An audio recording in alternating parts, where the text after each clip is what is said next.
So the next time you look at somebody who's obese, you point the finger and say, you're not healthy, you should diet, you should do more cardio. The finger should be then pointed back at yourself and say, am I healthy? Coach Greg, and today we're going to see what's more unhealthy, bodybuilding or obesity. You might be thinking this is clickbait or a trick question, and I'm going to be impartial. I am a bodybuilder, so you would think I'm going to say, well, bodybuilders way healthier than obesity, but is it? So you ever notice that bodybuilders or people that work out are generally specimens, freaks? They look amazing. They look down on other people who are obese, maybe think that they're healthier than them. Oh, you're obese, you're 50 pounds overweight, 100 pounds overweight, you're not healthy. Well, I'm here to argue that no, they're actually not, that the people who are obese are in fact healthier than the bodybuilders. And don't get pedantic and say, well, that 900-pound person is healthier than this natural bodybuilder.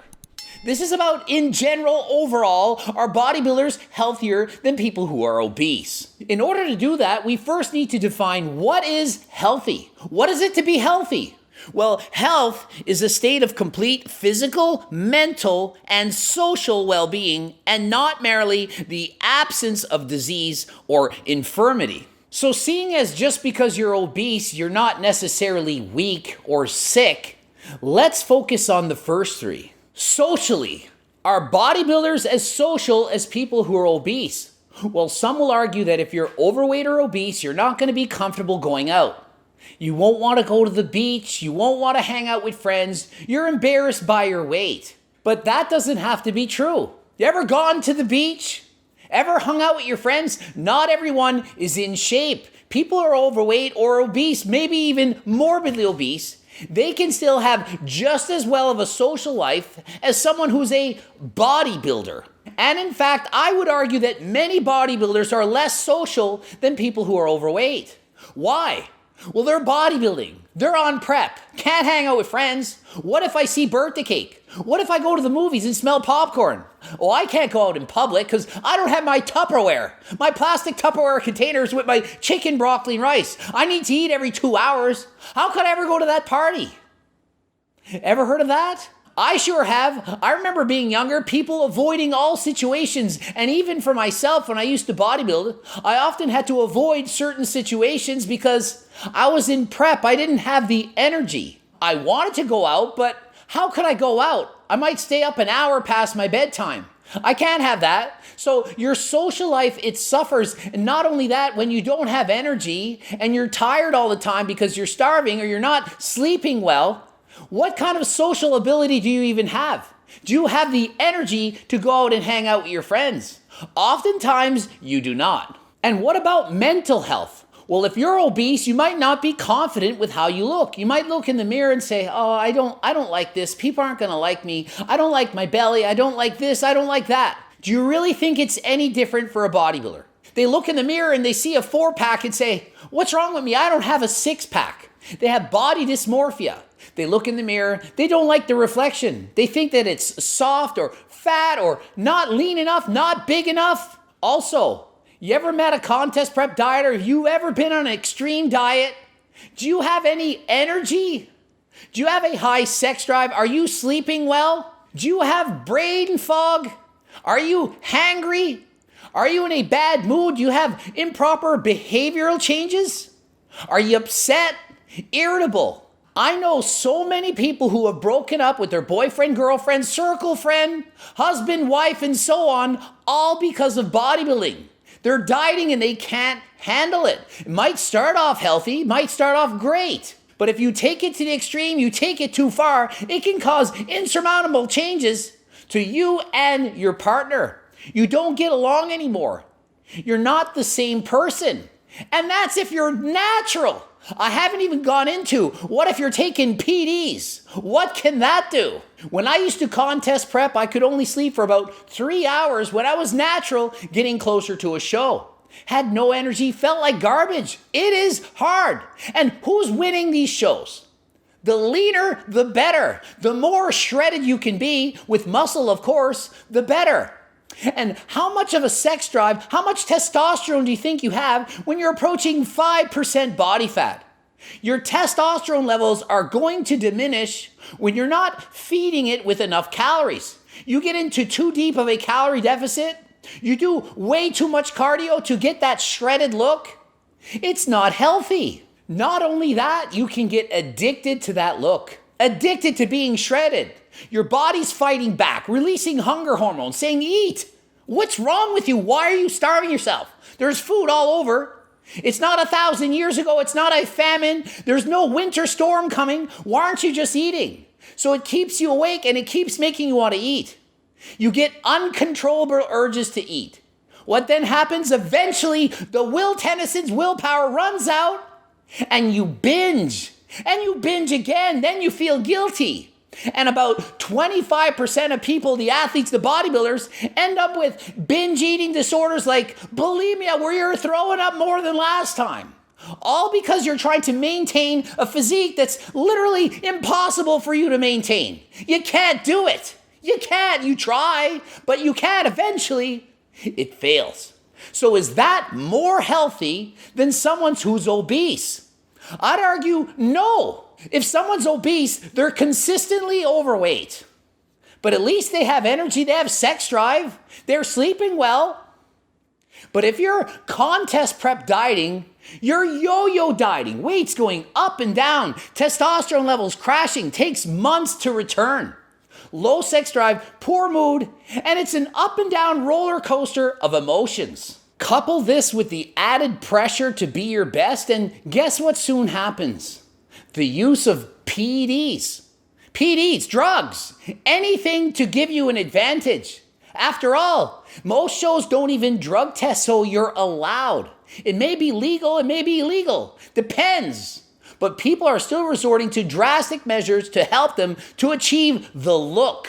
The look that's established by the judges because the competitors, the audience, that's what they want to see. They want to see the freaks. The most shredded, most muscular, massive freaks on the planet. So what happens? PD use. And the more you take it, the more you need to take, because after all, who doesn't want to be the best that they can be? Do you think you're going to be the biggest in the world, the most shredded? Natural? When you're allowed to take PDs, so what do you think happens? They take everything and anything. This can resort to not only mental addictions, but physical ones as well.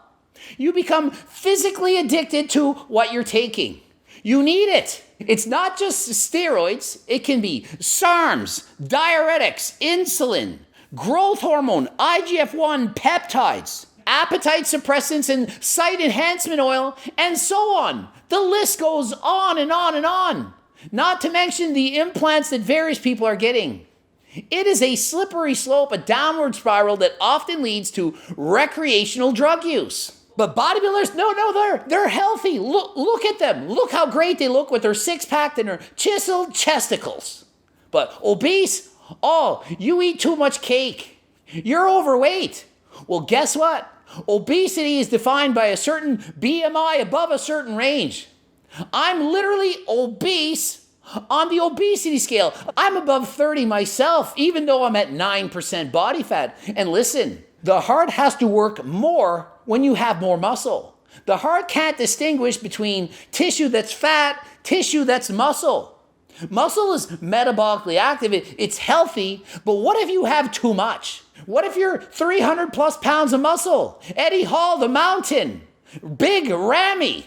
That is a lot of body mass to carry, to circulate your blood to. Couple that with all the drugs that bodybuilders are taking, and you really think that they're healthy.